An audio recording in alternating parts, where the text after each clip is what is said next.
జ్యోతిరావు ఫూలే జయంతి సందర్భంగా ఘనమైన నివాళులు మేము అర్పిస్తూ ఉన్నాం. తెలుగుదేశం పార్టీ అంటేనే బీసీలు అంటే తెలుగుదేశం పార్టీ. ఎన్టీ రామారావు గారు తెలుగుదేశం పార్టీ పెట్టినప్పటి నుండి బలహీన వర్గాల ప్రజలు ఎవరైతే ఉన్నారో, అణగారిన వర్గాల ప్రజలు ఆత్మగౌరవంతో తల ఎత్తుకొని నిలబడే విధంగా ఒక వేదిక తెలుగుదేశం పార్టీ కల్పించడం జరిగింది. రాజకీయంగా కూడా బలహీన వర్గాల ఎదుగుదలకి తెలుగుదేశం పార్టీ వివిధ కులాల్లో ఉన్న నాయకత్వానికి ప్రాధాన్యత ఇవ్వటం జరిగింది. అదేవిధంగా ఎన్నో చారిత్రాత్మకమైన నిర్ణయాలు, ఎందుకంటే కేవలం సామాజిక పరమైన ఎదుగుదలే కాదు, రాజకీయ పరమైన అధికారం ఉండాలి అనే ఉద్దేశంతోనే మొట్టమొదటిసారి స్థానిక సంస్థల ఎన్నికల్లో బీసీ రిజర్వేషన్స్ తెలుగుదేశం పార్టీ తీసుకురావటం జరిగింది. ఎందుకంటే రాజకీయ అధికారం, ఆ వర్గాల ఎదుగుదలకి రాజకీయ అధికారం కూడా ఎంతో అవసరమని నమ్మిన పార్టీ తెలుగుదేశం పార్టీ. అలాగే ఎంతోమంది గొప్ప నాయకులను కూడా తెలుగుదేశం పార్టీ ఆ వర్గాల్లో తయారు చేయటం జరిగిందని చెప్పి కూడా తెలియజేస్తా ఉన్నా.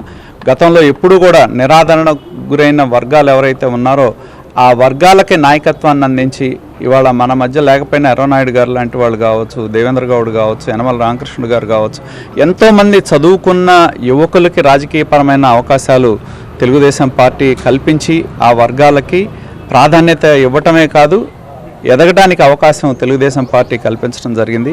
అలాగే చంద్రబాబు నాయుడు గారి యొక్క నేతృత్వంలో ఆత్మ గౌరవంతో పాటు ఆత్మవిశ్వాసంతో ఆ వర్గాలు ముందుకు నడిచే విధంగా ఎన్నో కార్యక్రమాలకి అధికారంలో ఉన్న కాలంలో శ్రీకారం చుట్టడం జరిగింది. ఇవాళ కూడా ఆ వర్గాలకి ప్రాధాన్యతనిచ్చే విధంగా ఇవాళ ప్రభుత్వం నిర్ణయం తీసుకోవడం జరిగిందని చెప్పి కూడా నేను తెలియజేస్తా ఉన్నా.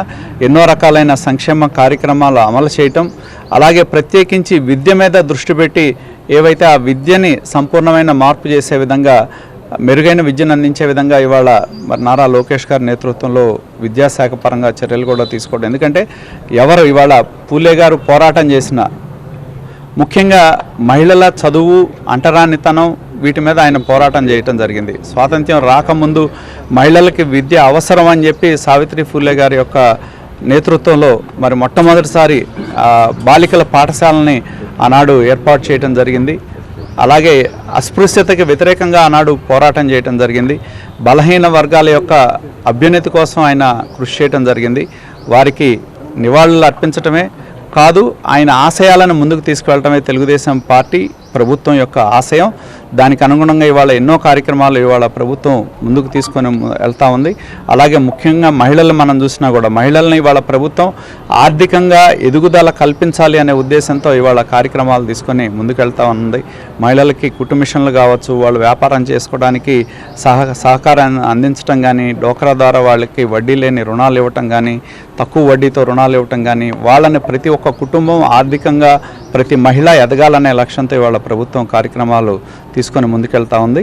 ఈ ప్రభుత్వం బలహీన వర్గాలకి తెలుగుదేశం పార్టీ అత్యంత ప్రాధాన్యత ఇవ్వటమే కాదు, ఆ వర్గాల అభ్యున్నతి కోసం నిరంతరం పనిచేస్తుందని చెప్పి కూడా తెలియజేయటం, అదే మేము ఫూలే గారికి ఇచ్చే నివాళని చెప్పి కూడా తెలియజేస్తా ఉన్నాం.